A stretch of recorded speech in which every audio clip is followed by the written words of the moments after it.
శాంతి. ఓం శాంతి. ఓం శాంతి. మురళి తారీఖు 20 ఏప్రిల్ 2022. సాకార్ మురళి. మధురమైన పిల్లలరా, మీకు లభించిన సంతోషాన్ని అందరికీ ఇవ్వాలి. మీరు సుఖశాంతులను పంచే వ్యాపారము చేయాలి. ప్రశ్న: పిల్లలైన మీరు ఈ అనంతమైన డ్రామాలోని ప్రతి దృశ్యాన్ని చాలా ఇష్టపడతారు. ఎందుకు? జవాబు: ఎందుకంటే స్వయం సృష్టికర్తకు, క్రియేటర్కు ఈ డ్రామా చాలా ఇష్టమైనది. సృష్టికర్తకు ఇష్టమైనప్పుడు వారి పిల్లలకు కూడా తప్పకుండా ఇష్టమవుతుంది. మీరు ఏ విషయంలోనూ అప్రసన్నంగా, అసంతృష్టంగా అవ్వరాదు. ఈ సుఖ దుఃఖాల నాటకము చాలా సుందరంగా తయారు చేయబడిందని మీకు తెలుసు. ఇందులో గెలుపు ఓటముల ఆట నడుస్తూ ఉంటుంది. ఇది బాగుంది, ఇది బాగలేదు అని అనరాదు. పగలు కూడా బాగుంది, రాత్రి కూడా బాగుంది. ఈ డ్రామాలో ఏ పాత్ర లభించిందో ఆ పాత్రను సంతోషంగా అభినయించేవారు చాలా ఆనందంగా ఉంటారు. ఈ అనంతమైన నాటక జ్ఞానాన్ని స్మరణ చేసేవారు సదా హర్షితంగా ఉంటారు. వారి బుద్ధి సంపన్నంగా ఉంటుంది. పాట: అమారే తీరత్ న్యారే హై. మా తీర్థయాత్ర భిన్నమైనది. భూమిపై నక్షత్రాలు ఇవే. ఓం శాంతి. వాస్తవానికి పాఠశాలలో ఏ పాటలు పాడురు, కానీ ఈ పాఠశాలలో పాటలు ఎందుకు పాడతారు? సత్యుగములో అయితే ఈ పాటలు పాడురు.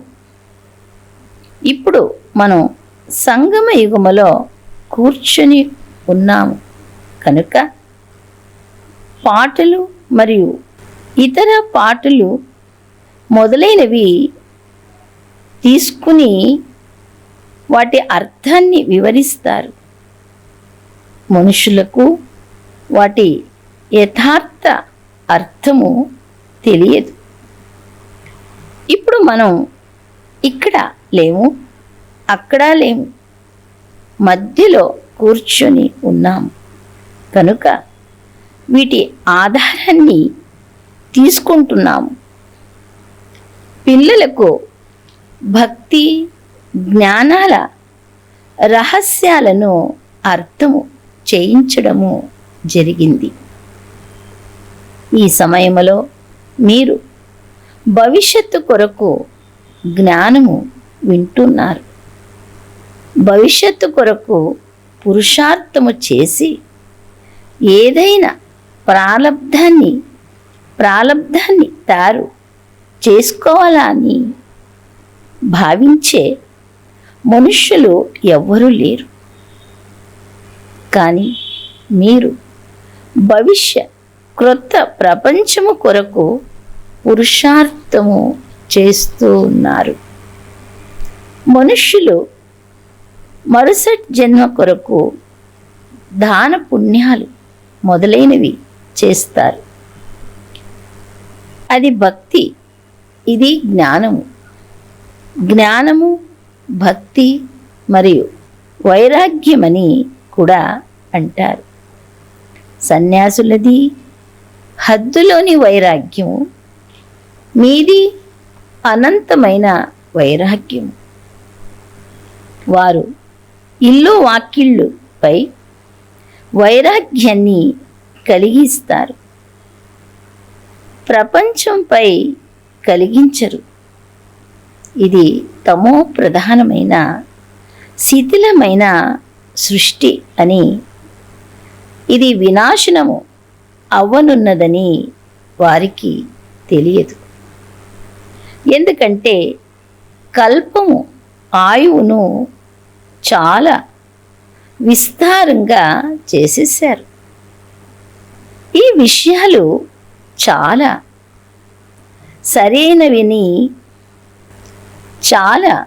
సరైనవని ఇప్పుడు తండ్రి కూర్చొని అర్థము చేయిస్తున్నారు. బుద్ధి కూడా ఈ విషయాలు చాలా కరెక్ట్ అని చెబుతుంది. ముఖ్యమైన విషయము పవిత్రత. దీని కొరకు వారు ఇల్లు వాకిళ్ళను త్యజిస్తారు. మీరు మొత్తం పూర్తి పాత ప్రపంచాన్ని బుద్ధి ద్వారా మర్చిపోతారు. పవిత్ర ప్రపంచములోకి వెళ్ళేందుకు పవిత్రులుగా అవుతారు. మీది బుద్ధితో చేయు యాత్ర. కర్మేంద్రియాల ద్వారా ఎక్కడికి వెళ్ళనవసరం లేదు. మీరు స్థూలంగా ఏమీ చేయరు. ఇప్పుడు మనం ఆత్మిక తండ్రి వద్దకు వెళతాము. ఆ భౌతిక యాత్రలైతే అనేకమున్నాయి. ఒక్కొక్కసారి ఒక్కొక్క స్థానానికి వెళుతూ ఉంటారు. కానీ మీ బుద్ధి ఒక్క వైపే ఏకాగ్రంగా ఉంది. దీనిని అవ్యభిచారి భక్తి అని చెప్పినా అది సరైనదే. మీరు ఒక్కరినే స్మృతి చేస్తారు. వారందరి భక్తి వ్యభిచార యుక్తమైనది. వారు అనేక మందిని తలుస్తూ ఉంటారు. మీది అవ్యభిచారి ఆత్మిక యాత్ర. దీని ద్వారా మనం మన ఇంటికి తిరిగి వెళుతున్నాము. సన్యాసులు నిర్వాణ ధామాన్ని ఇల్లు అని కూడా భావించరు. పరలోకానికి చేరుకున్నారని, నిర్వాణులయ్యారని చెప్తారు. అక్కడ ఆత్మలమైన మనం బాబా జతలో ఉంటామని మీకు తెలుసు. ఇప్పుడు బాబా మనలను జతలో తీసుకెళ్లేందుకు వచ్చారు. మనమంతా ఈశ్వరుని రూపాలమని వారు భావిస్తారు. వారు శాస్త్రాలు మొదలైన వాటిని చాలా చదువుతారు. ఇక్కడ మీకు అవేవి నేర్పించబడవు. ఈ కర్మకాండను కూడా మీతో సన్యాసం చేయిస్తారు. ఇదంతా భక్తి మార్గములోని కర్మకాండ. ప్రభువు గతి మతాలు భిన్నమైనవని మహిమ చేస్తారు. మొట్టమొదట మీకు అలపుని గురించి నేర్పిస్తారు. తండ్రి స్వయంగా దళ్ళారిగా అయ్యి వస్తారు. అలా గానము కూడా చేస్తారు. కానీ అర్థము తెలియదు. మీకు భక్తి పట్ల తిరస్కారము లేదు.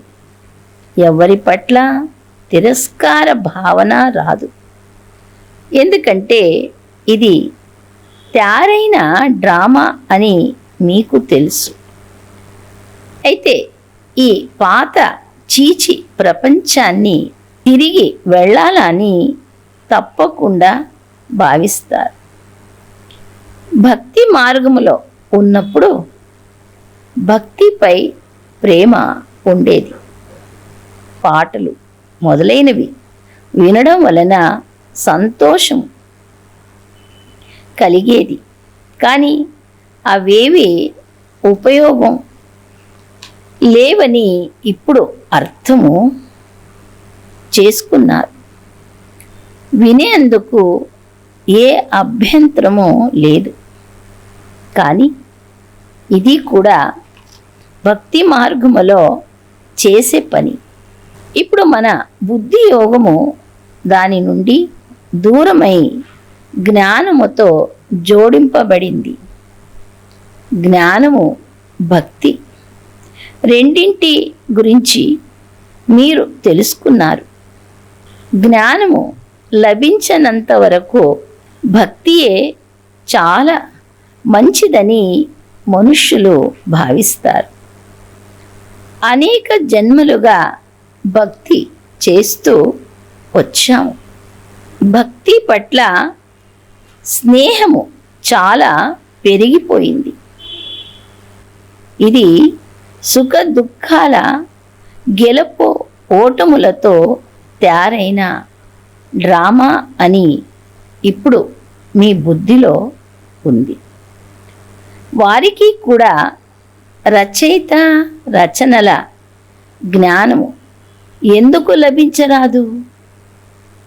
బాబా నుండి ఆస్తిని ఎందుకు ప్రాప్తి చేయించరాదని వారిపై దయ కలుగుతుంది. మీకు లభించిన సంతోషాన్ని ఇతరులకు కూడా ఇవ్వాలి.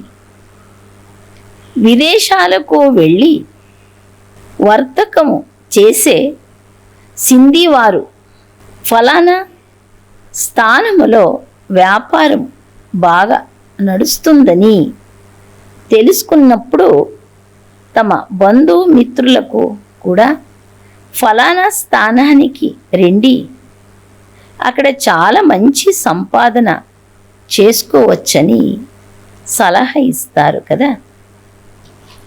ఈ రావణ రాజ్యములో అంతా దుఃఖమే దుఃఖముందని మీకు తెలుసు. ఈ జ్ఞానము ఎలాంటిదో మనుషులకు తెలియదు. ఈ జ్ఞానము ద్వారా స్వరాజ్యము లభిస్తుందని సాధు సత్పురుషులకు కూడా తెలియదు. ఈ జ్ఞానము ద్వారా ఏ ప్రాప్తి లభిస్తుంది? ఈ జ్ఞానము ద్వారా ఏ ప్రాప్తి లభిస్తుంది అని అడుగుతారు. అప్పుడు సుఖశాంతులు రెండు అవినాశిగా లభిస్తాయని చెప్పండి, వ్రాయండి. ఎవరికైనా సుఖశాంతులనిచ్చే వ్యాపారము లభించినప్పుడు అందులోనే నిమగ్నమైపోతారు. దేహ సంబంధమైన సర్వీస్ కూడా కొంత సమయం వరకు చేయవలసి ఉంటుంది. సత్సంగము ఉదయం సాయంత్రం జరుగుతుంది. మాతలకు తమ ఇంటి బంధనం ఉంటే వారి కొరకు పగలు కూడా సత్సంగం ఉంటుంది. ఉదయం అన్నిటికంటే మంచి సమయం. మనస్సు తాజాగా ఉంటుంది. విన్న దానిని మళ్ళీ ధారణ చేసి నెమరు వేయాలి. నిరాకార పరమాత్ముడు కూడా చదివించేందుకు వస్తారని ప్రపంచములోని వారెవ్వరికీ తెలియదు. భగవాను వాచ మీకు రాజయోగాన్ని నేర్పించి నరుని నుండి నారాయణునిగా చేస్తాను. ఈ యోగము చాలా ప్రసిద్ధమైనది. మనుష్యులు వినాశి ధనముతో దాన పుణ్యాదులు చేసినప్పుడు రాజ పరివారములో మంచి జన్మను తీసుకుంటారు. ఇక్కడైతే మీరు 21 జన్మల వారసత్వాన్ని పొందుతున్నారు. మీరు 21 జన్మల ప్రాప్తి కొరకు మీ సర్వస్వాన్ని దానము చేస్తారు. తర్వాత ఏ పదవిని పొందేందుకు పురుషార్థము చేయవలసి అవసరం ఉండదు. పదవి నిర్ణయమైపోతుంది.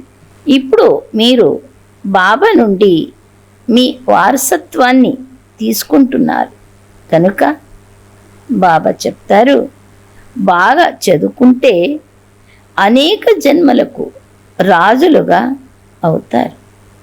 మొదటి జన్మ తప్పకుండా ఉన్నతమైనదే లభిస్తుంది. ప్రజలకు కూడా ఉన్నతమైనదే లభిస్తుంది. సామ్రాజ్యమన్నా తర్వాత దాసులు మొదలైన వారందరూ అవసరం. ఎంత బాగా చదువుతారో, ఎంత మహాదానులుగా అవుతారో అంత ఉన్నతమైన పదవిని పొందుతారు. బాబా కూడా మహాదాని. వారు అందరినీ ధనవంతులుగా చేసేస్తారు. సుఖ శాంతుల వారసత్వాన్ని ఇస్తారు. మొట్టమొదట సుఖములోకే వస్తారు. మొట్టమొదట మనుషులు అడవిలో ఉండేవారని, ఆకులను ధరించేవారని, వికారి దృష్టి ఉండేది కాదని క్రైస్తవులు కూడా అంటారు. అక్కడ అందరూ సుఖంగా ఉండేవారు. ఎందుకంటే ప్రారంభ సమయం సతో ప్రధానంగా ఉండి తర్వాత రజో తమోలలోకి వస్తారు. వారి పాత్ర మన పాత్ర మనది. ఎవరైతే ఈ ధర్మానికి చెందిన వారిగా ఉంటారో వారిదే శాంప్లింగ్ అంటుకట్టడం జరుగుతుంది.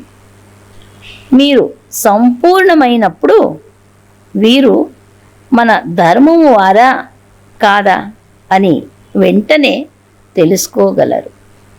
తండ్రి నూతన ప్రపంచాన్ని రచించినప్పుడు భారతదేశానికే వారసత్వం లభించిందని, తర్వాత మాయమైపోయిందని పిల్లలైన మీరు అందరికీ అర్థము చేయిస్తారు. డ్రామానుసారము వారసత్వాన్ని తీసుకోవలసిందే, తర్వాత పోగొట్టుకోవలసిందే. ఈ చక్రము ఇలా తిరుగుతూనే ఉంటుంది. ఈ సమయంలో మనము వారసత్వాన్ని పోగొట్టుకున్నాము. ఇప్పుడు మళ్ళీ తీసుకుంటున్నాము. లక్ష్మీనారాయణుల రాజ్యము గురించి ఎవరికీ తెలియదు. అందుకే ఈ లక్ష్మీనారాయణులకు ఈ రాజ్యము ఎప్పుడు ఎలా లభించింది అని ప్రశ్నించబడుతుంది. ఎలా వారు కృష్ణుని ముందుంచి లక్ష్మీనారాయణులను అదృశ్యం చేసేశారో అలా మనం లక్ష్మీనారాయణులను ముందుంచి కృష్ణుని అదృశ్యం చేస్తాం. లక్ష్మీనారాయణులు సత్యుగము వారు. నారాయణ వాచ ఉండేందుకు వీలు లేదు. తండ్రి చెప్తారు, నేను సంగమ యుగములోనే వస్తాను. లక్ష్మీనారాయణులు వెనకటి జన్మలో తప్పకుండా సంగమ యుగములోనే రాజ్యాన్ని తీసుకున్నారు. లక్ష్మీనారాయణులే 84 జన్మలు అనుభవించి ఇప్పుడు అంతిమ జన్మలో ఉన్నారు. వారికి కూడా రాజ్యమునిచ్చేవారు తప్పకుండా ఎవరో ఉంటారు కదా. కనుక వారికి భగవంతుడే ఇచ్చారు. ఈ సమయంలో మీరు పూర్తి వికారులై మళ్ళీ రాకుమారులుగా అవుతారు. రాకుమారుడు తప్పకుండా రాజుల మహారాజుల వద్ద జన్మిస్తారు కదా. ఇప్పటి వరకు ఇంకా కొందరు మంచి మంచి రాజులున్నారు. వారికి ప్రజలపై చాలా ప్రేమ ఉంటుంది. మనం ఇప్పుడు రాజయోగాన్ని నేర్చుకుంటున్నామని, దీని ద్వారా రాజ్య భాగ్యాన్ని పొందుతామని ఇప్పుడు మీకు తెలుసు. మనకు ఈ నిశ్చయం ఉంది. ఎందుకంటే ఇది అనాది డ్రామా, గెలుపు ఓటముల ఆట. ఏం జరిగినా మంచిదే. సృష్టికర్తకే డ్రామా ఇష్టమై ఉండదా? తప్పకుండా ఇష్టమై ఉంటుంది. కనుక సృష్టికర్త పిల్లలకు కూడా ఇది తప్పకుండా ఇష్టమై ఉంటుంది. మనకు ఎవరిపైన తిరస్కార భావన ఉండజాలదు. భక్తి పాత్ర కూడా డ్రామాలో ఉందని తెలుసుకున్నాము.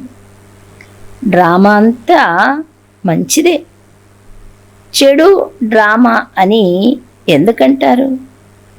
డ్రామా రహస్యం బుద్ధిలో ఉంది. దానిని మీకు అర్థము చేయిస్తారు. ఇప్పుడు భక్తి పాత్ర పూర్తి అవుతుంది. ఇప్పుడు పురుషార్థము చేసి తండ్రి నుండి వారసత్వం తీసుకోవాలి. బాబా చెప్తారు, ఇదంతా ఆసురి సంప్రదాయం.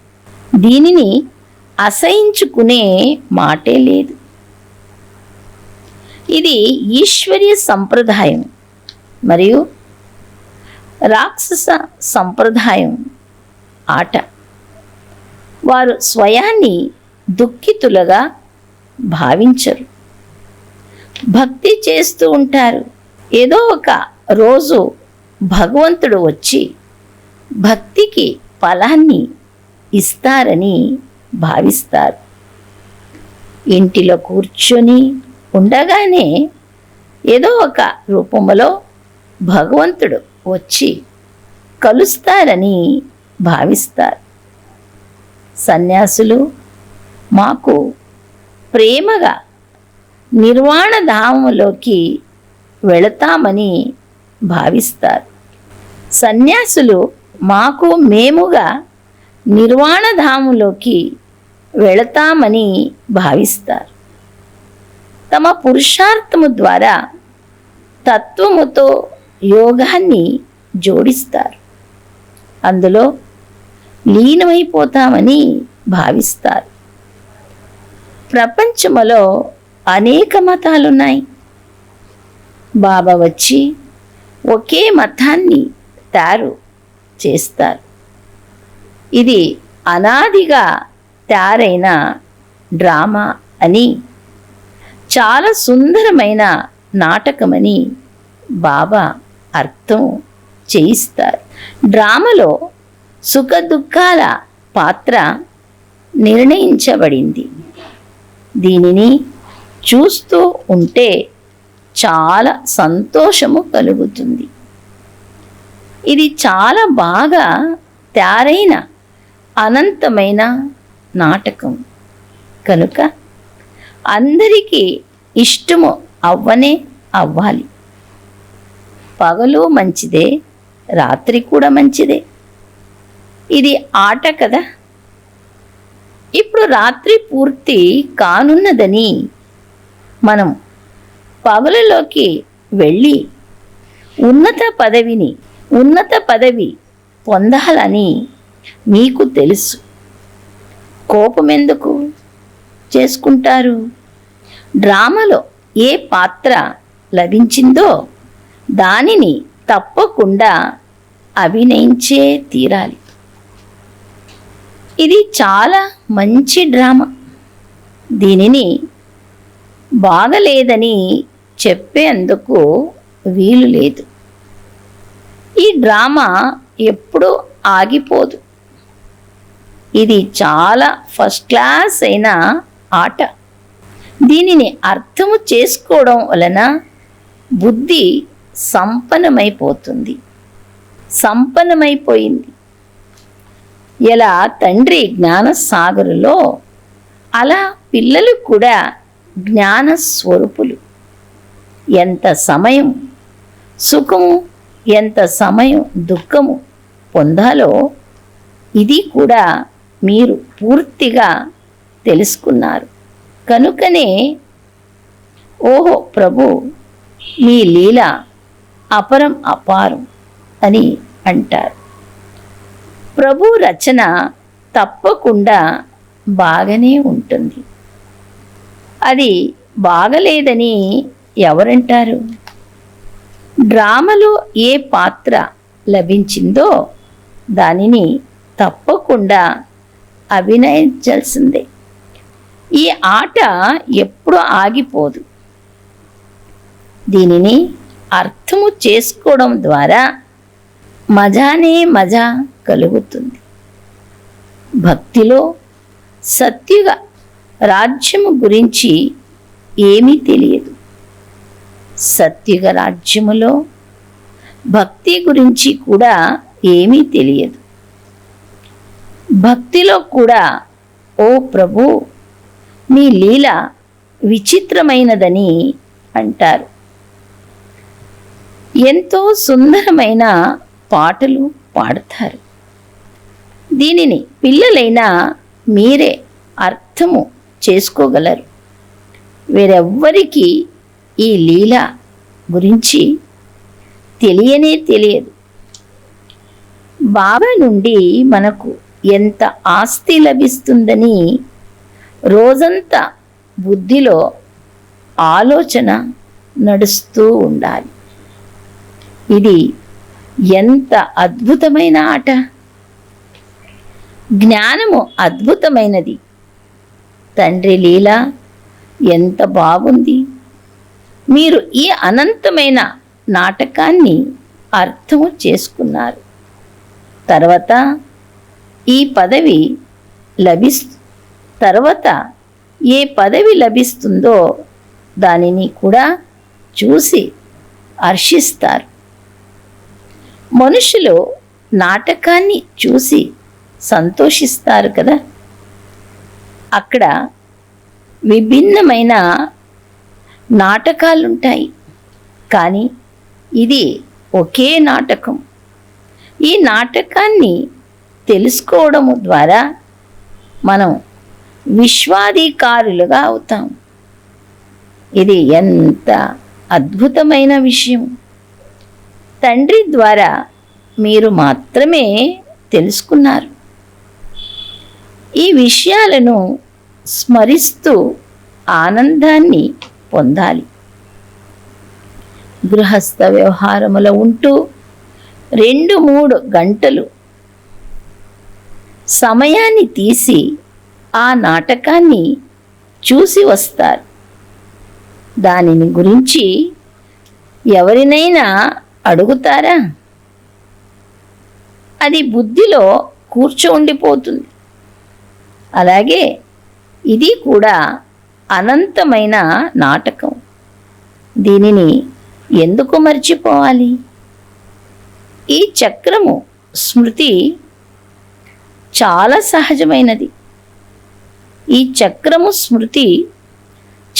సహజమైనది.